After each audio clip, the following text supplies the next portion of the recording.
As horse people, some of you may see these cartoons as highly relatable. We have that horse who likes to take off with us, the horse who will leave you behind on a jump, the horse that runs off bucking, the horse who finds a butterfly or puddle and will not move and will freak out completely, and the notorious horse who will not get in the trail.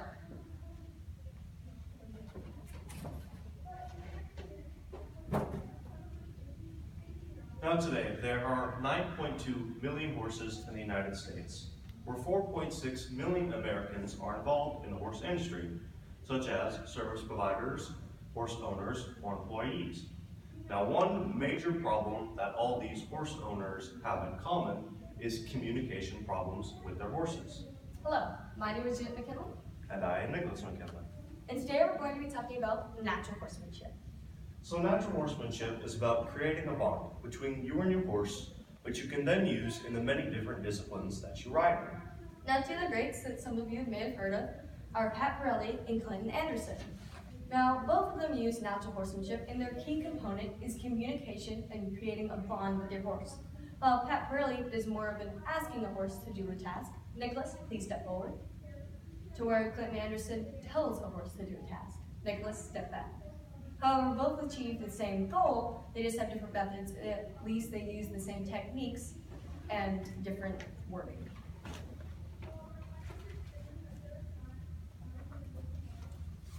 Our trainer, Laura Wilson, is trained in natural horsemanship and has trained her mule and has trained both Nicholas and I in natural horsemanship. Now, through what our personal trainer has taught us, my sister and I have been able to do many different trail challenges. And my sister has also been able to create an unbreakable bond with our mini mule, Hershey. Which he is still my best friend to this day.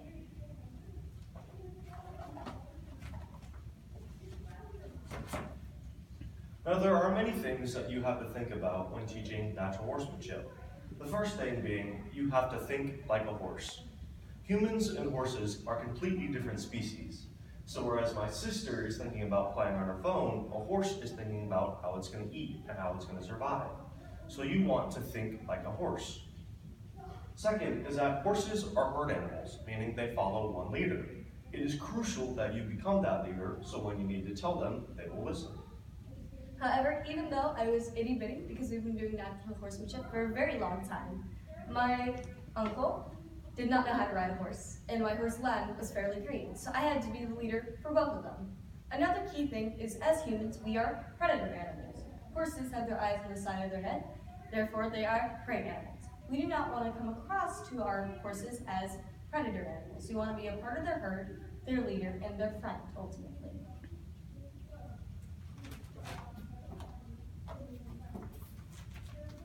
Now today we will be going over some of the tools that many natural horsemanship trainers use every day.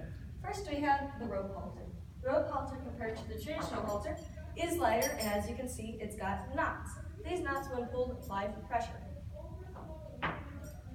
Then we have the lead lines. The natural horsemanship lead line actually is longer than your average lead line and will have a piece of leather on the end that is helpful for whether you don't have a carrot stick with lunging or the circle game, which I'll get onto later. The carrot stick, which is often confused with the whip, but is used more for tool references, originally got its name from the idea of a carrot tied to the end of a stick. Occasionally, they come in the color orange, but now have their very own array of colors. And the horse's favorite tool, the treats. Now, one major concept that most of these tools focus around is how pressure motivates your horse to do something, while releasing it teaches your horse.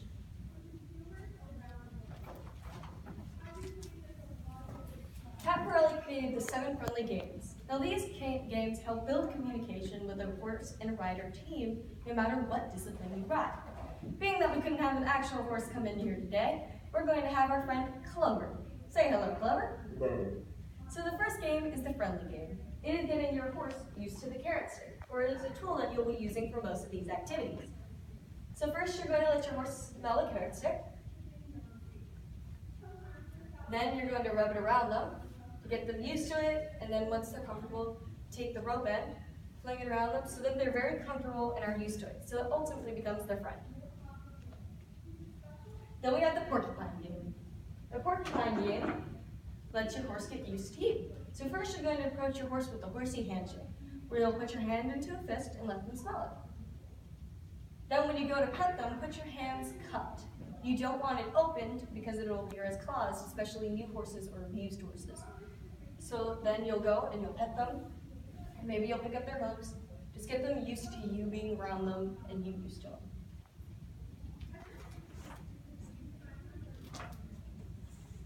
The third game is the drive game. This game is important for personal space. Let's say your horse is driving his hindquarters towards you. What you're going to do is you're going to grab the carrot stick and swing it back and forth between you and your horse to the hindquarters, driving their hindquarters away from you. This is often used for their front legs as well, but is more commonly seen in their hind legs.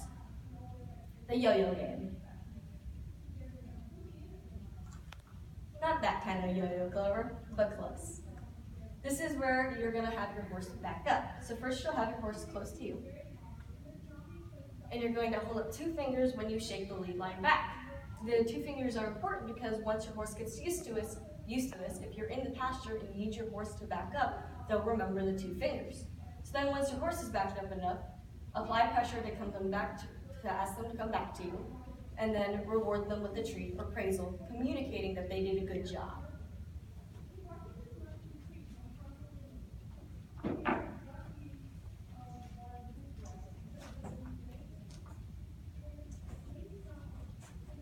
Now the circle game, as you can see here, is demonstrated by my brother with our horse, Honey. But this is very similar to lunging, however, you move along with your horse rather than staying in one designated spot. So first you're going to urge on your horse with the carrot stick. Sometimes I've had horses that decide to go backwards, so urge them on, and rather than just standing still, you're going to walk around with them. And you have complete control over their speeds. Then the 6th game is the sideways game. And I bet you guessed it, you have your horse go sideways. So you're going to set up similar to the driving game, and you're going to swing the carrot stick back and forth from their front legs to their hind legs. This is also very good in case you're teaching your horse how to sidestep for various trail challenges.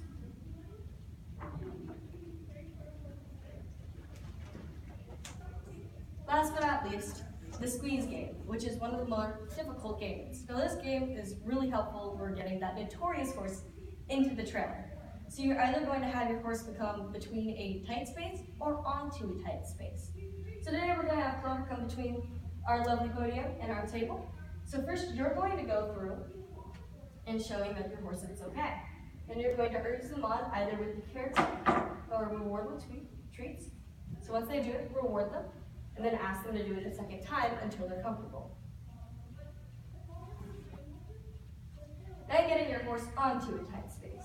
A lot of you have seen the block, and it's where you get your horse onto the block. Once they become pro at it, sometimes they will stand up there and not want to come down. So first you ask your horse to put 1 or 2 feet up to let them get used to it and let them know that you want them on the block. Then once they become comfortable with it, ask them for all 4 of their feet. And reward with praise. All of these games help build communication and a bond.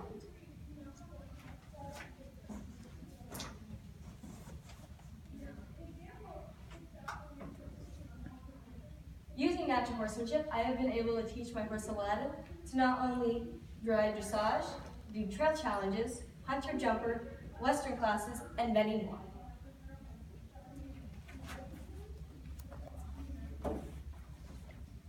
Now, there are many great riders who also use natural horsemanship. The first being Johnny Robb and her horse Zillionaire, who ride dressage. When she has won 2 international Andalusian and Lustano horse Grand Prix Reserve National Championship titles. She has also won a gold medal from the United States Dressage Federation. Then we have Lauren Barwick, who is a Paralympian, who competed in the Paralympic Games in 2004, 2008, and 2012, and had earned both gold and silver medals in Hong Kong.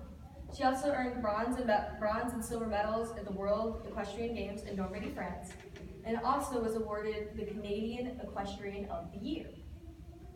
Another rider is Luca Moneta, who uses natural horsemanship with jumping, who has won world-class Italian equestrian awards. And is also known as the Carrot Man.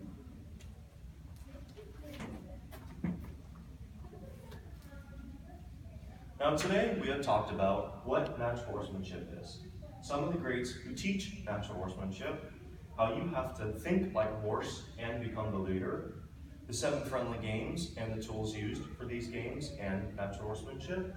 But the main thing that we have taught you is what you can do with your horse using natural horsemanship. Thank you for watching our presentation. And we hope you enjoy.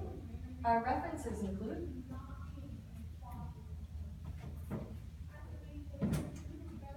being that today's youth has a large variety of the internet, we've been able to find a lot of videos on natural horsemanship training from YouTube. If you type them up, you can actually see some of the first people to come up are Clinton Anderson and Pat Pirelli. We have visited both Pat Pirelli and Clinton Anderson at their live seminars and have even been to their websites and followed them on most social media. The pictures you had seen on the 7 friendly games we had found from actually WikiHow. And a lot of the people, especially Luca Lonetto, we actually heard a radio article on him from the Carrot Man. Thank you for your time.